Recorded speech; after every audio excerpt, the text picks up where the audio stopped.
anchor Romaine Bostick with instant reaction to this important headline. And for more on the downgrade and the economic implications, we turn to SMBC Eco Securities chief U.S. economist Joe Lavorgna, of course, a veteran of the first Trump administration. Joe, it's great to have you back. Your insights here, was this deserved, or are you going to tell me Moody's is making a political move? I don't think it was deserved. Well, I mean, actually, I didn't want to say that, but you said it, and the timing is just very strange. Look, the bill is working itself through the Congress. We have to see what it looks like. The CBO's estimates of how they score, I have real problems with. For example, they're assuming GDP at less than 2%.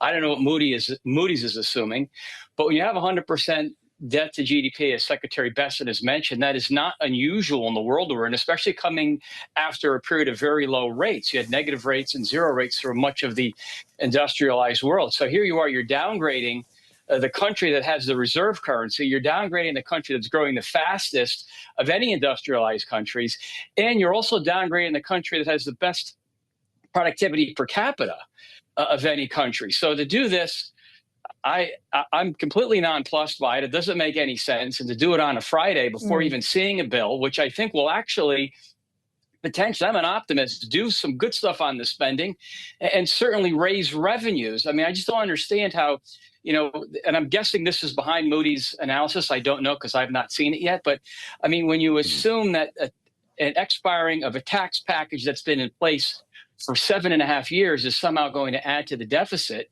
that just doesn't that's fundamentally wrong, in my opinion. It's just very poor forecasting. So you have a big problem with what Moody's did. Well, I'll give you some of Moody's reasoning, Joe, and I'm reading here directly from the statement. They say over the next decade, we expect larger deficits as entitlement spending rises while government revenue remains broadly flat. They say, in turn, that leads to large fiscal deficits, driving the debt and interest burden higher. What part of that thinking do they have wrong here? Is it the revenue side or entitlement spending going up? Because is that not the trajectory? No, the trajectory, if you look at the CBO scoring, it's actually beyond the next 10 years where Medicaid are driving it. It's actually more so than Social Security, but that's way far out. I mean, the revenue share of GDP has been above its historical average. We've recently had a really excessive spending. And we have to see actually what that spending looks like. We're working with the Congress. Congress is working rather to pass a budget. So we don't know what the spending is going to look like. I mean, we knew this was going to happen, Kayleigh. The long-term trends by some estimates look poor. This isn't new news. So why would you do it now without even knowing what the budget looks like? And by the way, 10-year yields were recently under 4%, and they've risen up into the 445, 450 range because we've taken recession risk off and the U.S. economy looks healthy. So and term premium, by the way, which is higher, is still lower than where it was in January. So again, without going into all the details that Moody's came up with, their assumptions to me, I don't agree with. I don't agree with them. Well, it's really interesting here when they point to $4 trillion being added to the federal deficit over the next decade. Joe, are you taking issue with the reasoning or the timing here? Because Moody's hasn't seen the bill yet. No, the reasoning. So I'm assuming they're using CBO analysis. So, for example, CBO assumes 1.8% growth the next 10 years.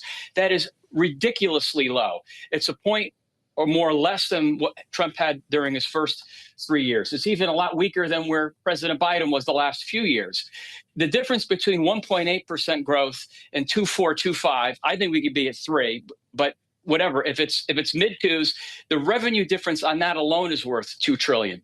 If it's a 3% economy, which I think we can get back to, that's $4 trillion of differential revenues between what CBO is forecasting and what we would get based on just the growth. And that's keeping the revenue shares the same. So I have a real problem with those assumptions. They're economically doom and gloom, and I don't agree with it. Well, when we consider, though, the wider economic context with which Moody's is doing this, yes, there are negotiations happening on Capitol Hill, Joe, but there's also negotiations happening with a number of countries trying to set new rates of tariffs that, according to the administration, are going to be at least 10% as a baseline. It's going to be very hard to get below that. And that brings us to the highest level we have seen in decades. Does that not have some bearing when we consider the fiscal health of the United States as well, the potential inflationary or growth impacts that could have? You were doing, I was almost with you all the way, Kaylee, on that.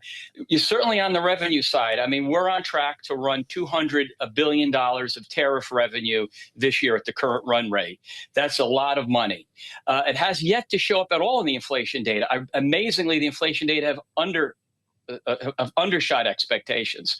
The problem is when CBO does its analysis, because it assumes it's part of law, it's got to be legislated, those tariff numbers aren't even a part of it. So let's say it's only 100 billion. Let's say it's the bottom end, and that's super pessimistic. That over 10 years, that's another $1 trillion. I have to believe that when the budget comes out, there's going to be some slowdown in spending where you could save $1 trillion over a 10-year period. Because remember, it's $100 billion times 10 gives you the trillion. So the tariff revenues aren't even going to be part of this scoring, and they should, given how much revenues we're already raising.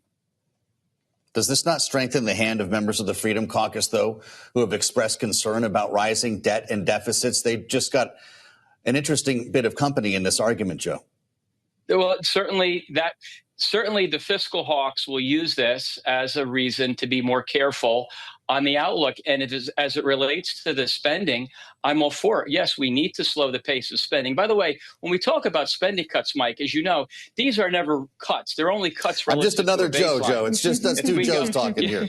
If we go from 6% nominal spending, let's say, to 5%, that's a 1% spending cut. So I certainly think we desperately need to slow the pace of spending. But again, because a lot of those deficit projections long-term are on the revenue side, they're assuming way too pessimistic growth. They're assuming that if we have massive tax increases next year, the largest ever, that's going to raise revenue. It won't work that way. But certainly on the spending side, there's room to cut, no question, or slow the spending anyway.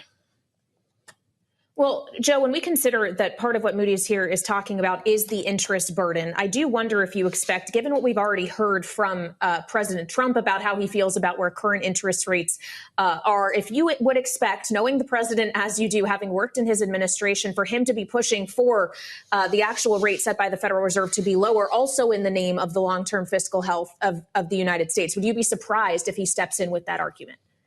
Maybe, but here's what I want to say, though. If you look at the curve, the yield curve, as you know, is still very flat. And recently, the two-year note was above the Fed funds rate. So you have a situation where the curve is flat, so the interest costs are significantly high. If we have lower rates and the curve normalizes and the funds rate is around 250 to 275, which is where I think neutral is, those interest costs are all of a sudden going to look a lot lower.